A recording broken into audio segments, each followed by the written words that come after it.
I want to talk with you today about a phenomenon that I refer to as narcissistic fatigue. And to get an idea, I want you to just think about how many times you've just emotionally or mentally just felt wrung out by being in the presence of that narcissist again. It's like, I don't even want to be in this person's presence. Whenever I'm around them, they're just like a drain to my personal energy. I don't like being around them. I don't want to deal with them anymore. And it just wears you out from the inside out. Now, I want to give you a few examples just to kind of give you an idea of what I'm talking about. And I suspect you could think of some more examples yourself. I spoke once with a woman who had an adult brother who would be the one that would come around during family holiday times. And whenever he was there, he would be the one that would set the mood to be surly and agitated. He would easily argue about anything and everything to the extent that the rest of the family members would think, does he have to come this time? Can we just kind of have a holiday time without that person? That's what I mean when I talk about narcissistic fatigue. Or I remember speaking with a wife whose husband was super controlling. His father, her father-in-law, was super controlling, and they loved to argue among themselves about politics and who's right and who's wrong and what's the correct way, and they would just dominate the conversations whenever they would be around, and this woman felt shut down anytime that she would offer a thought or an opinion. Worn out, narcissistic fatigue. Or a coworker who has this one person, and everybody knows who that person is at the place of work, that just does things their own way. They'll sabotage what you would do. Those are some things that happen when you can have narcissistic fatigue. It's like, I've got ongoing exposure to these kind of individuals who just don't care about anyone beyond number one. And I'm not number one. What is it about narcissists that create emotional fatigue? Well, let's run through some things. Narcissists are constantly trying to gain an angle to control you, and that wears you out. You don't want to be controlled. Narcissists show zero willingness to collaborate with you. They can suck all of the emotional energy out of the room when they're in your presence. They can let you think all is well until they fall back into their predictable mannerisms of being disruptive. In other words, they're two-faced, and that can wear you out. Their most consistent characteristic is inconsistency. They can be totally phony with other individuals, and yet behind the scenes with you, you see an entirely other person. They can carry an edge of tension whenever you're in their presence. You can just feel it when you're in their presence. You just know that it's only a matter of time or the wrong comment or something of that nature that's going to bring that tension out. You know you're going to be judged, and you know that the judgment is not going to have any kind of consistency with accuracy or fairness about it.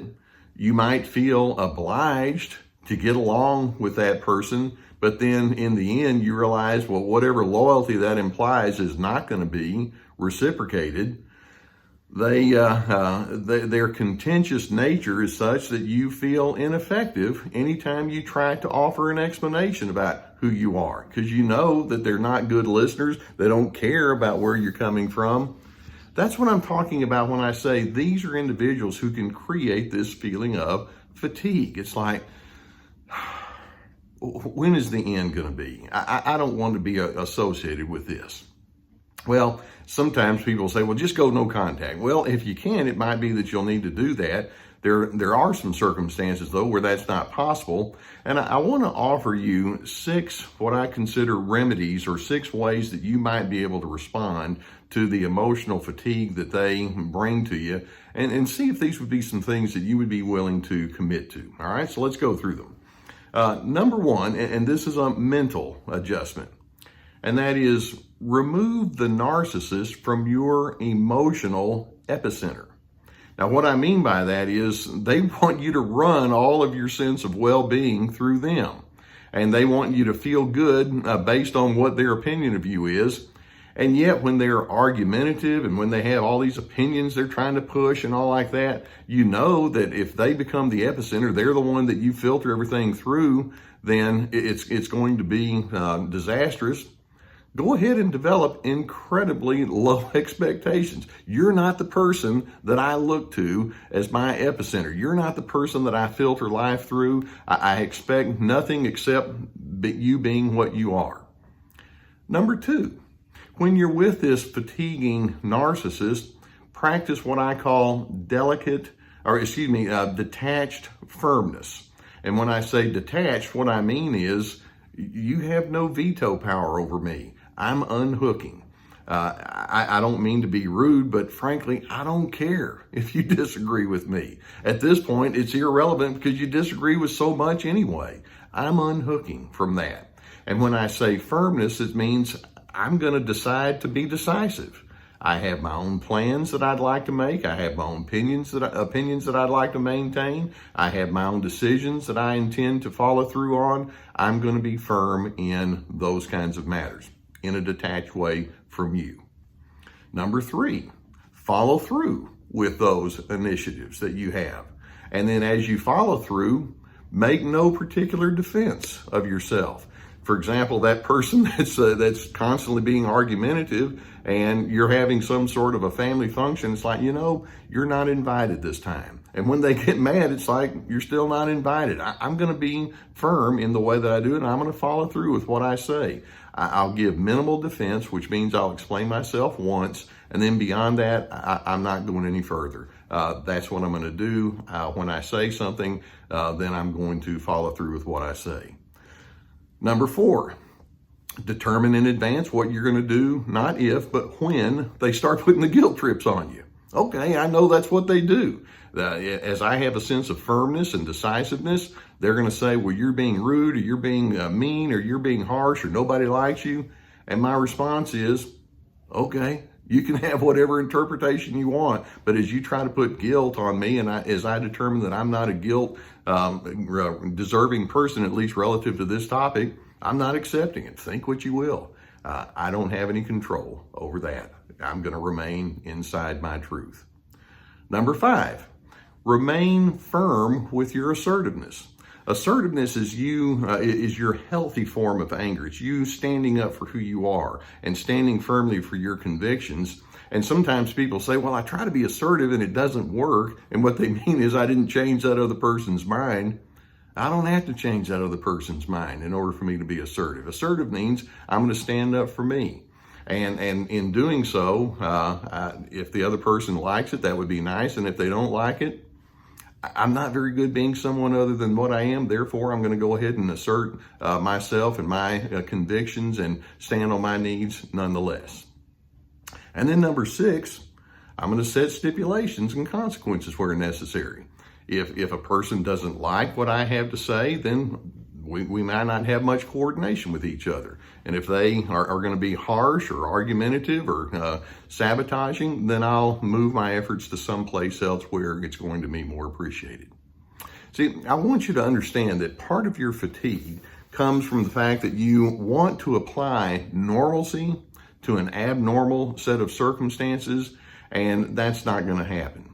So rather than hoping that you can get that other person to think well, I want you to have a sense of resolve that says, I'm not going to lay down my emotional well-being in favor of someone else who frankly doesn't have my best interest in their mind and in their heart anyway.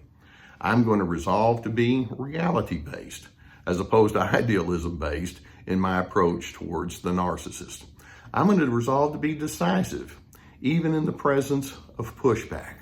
I'm going to resolve to listen to my own common sense.